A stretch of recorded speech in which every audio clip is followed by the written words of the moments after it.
જામનગર શહેરના વિવિધ વિસ્તારોમાં ડેન્ગ્યુ, મેલેરિયા અને ચિકનગુનિયાના કેસો ઉપરાંત તાવ, શરદી અને ઉધરસના સંખ્યાબંધ દર્દીઓ નોંધાઈ રહ્યા છે। જીજી હોસ્પિટલમાં ઓપીડીમાં આવતા દર્દીઓની સંખ્યામાં વધારો થયો છે અને જે દર્દીઓને હોસ્પિટલમાં આ પ્રકારના રોગોને કારણે દાખલ કરવા પડે છે તે દર્દીઓની સંખ્યામાં પણ વધારો થયો છે। સામાન્ય રીતે જૂનથી સપ્ટેમ્બર દરમિયાન આ પ્રકારનો પાણીજન્ય અને મચ્છરજન્ય રોગચાળો જોવા મળતો હોય છે।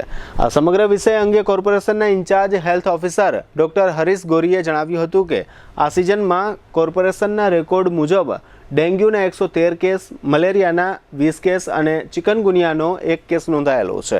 આ ઉપરાંત તેમણે એમ પણ જણાવ્યું હતું કે આ પ્રકારની સિઝન શરૂ થઈ એ પહેલાં જ અમે તમામ આરોગ્ય કર્મચારીઓને તથા સરકારી કચેરીઓમાં તેમજ નગરજનોને આ પ્રકારના રોગચાળાથી બચવા માટેની જરૂરી સૂચનાઓ આપેલી છે અને સ્ટાફને જરૂરી તાલીમ પણ આપવામાં આવી છે।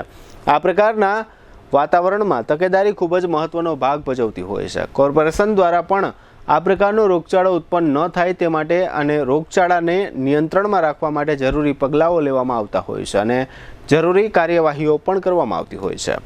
રોગચાળાના આ વિષય અંગે કોર્પોરેશનના incharge health officer doctor Harish ગોરીએ આપેલી ટૂંકી વિગતો પ્રસ્તુત છે।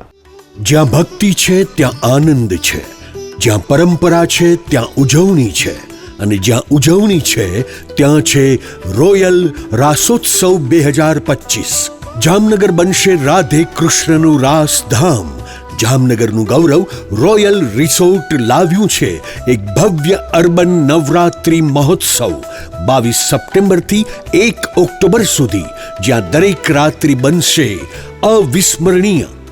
80,000 સ્ક્વેર ફૂટના વિશાળ મેદાનમાં અહીં માણવા મળશે hi fi sound system, live DJ જય અને ડીજે વિક્કીના ધમાકેદાર તાલ, કેરિઝમેટિક એન્કર પ્રિયંકા અને ભાર્ગવની અદ્ભુત ઉર્જા, સેલ્ફી ઝોન, એલઈડી સ્ક્રીન, સ્વાદિષ્ટ food court, CCTV camera, 400+ car પાર્કિંગની સુવિધા।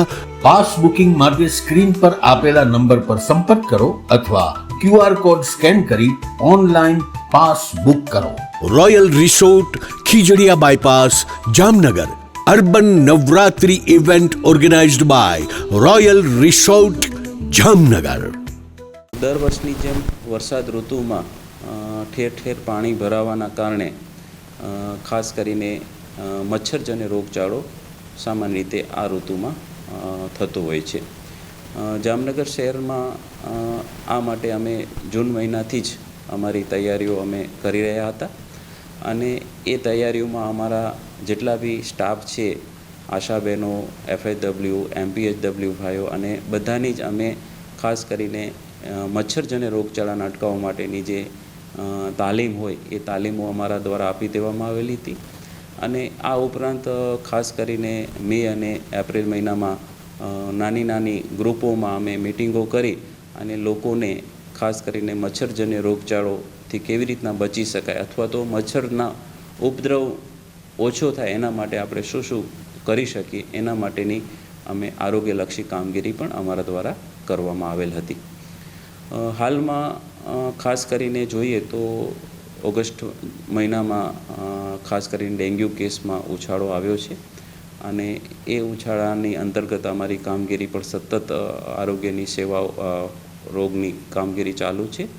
ખાસ કરીને મચ્છરજન્ય માટે એન્ટી લાર્વર એક્ટિવિટી ખૂબ મહત્ત્વની હોય છે કે જ્યાં ખુલ્લું પાણી છે, જ્યાં લાર્વા મચ્છર એમાં ઈંડા મૂકીને એનાથી લાર્વા બને છે એવા ખુલ્લા પાણીને અમે એમાં દવા નાખવાનું, એબેટ નામની દવા નાખવાનું અમારી ટીમ દ્વારા કાર્ય કરવામાં આવે છે।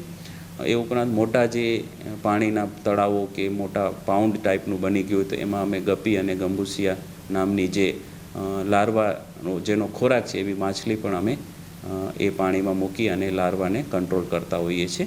તો આ રીતના અમારા આશાબહેનો, અમારા MPHW, FHW ઘરે ઘરે જઈ સર્વે કરી અને આ પ્રકારનું મચ્છરજન્ય રોગચાળો કેવી રીતના અટકે એ માટે લોકોને સલાહ આપે છે અને લોકોના જે વપરાશના પાણીના સ્ટોરેજ છે અને જો એમાં લાર્વા જોવા મળે તો એમાં એબેટ નામની દવાઓ નાખી અને એ લાર્વાને કિલ કરવામાં આવે છે।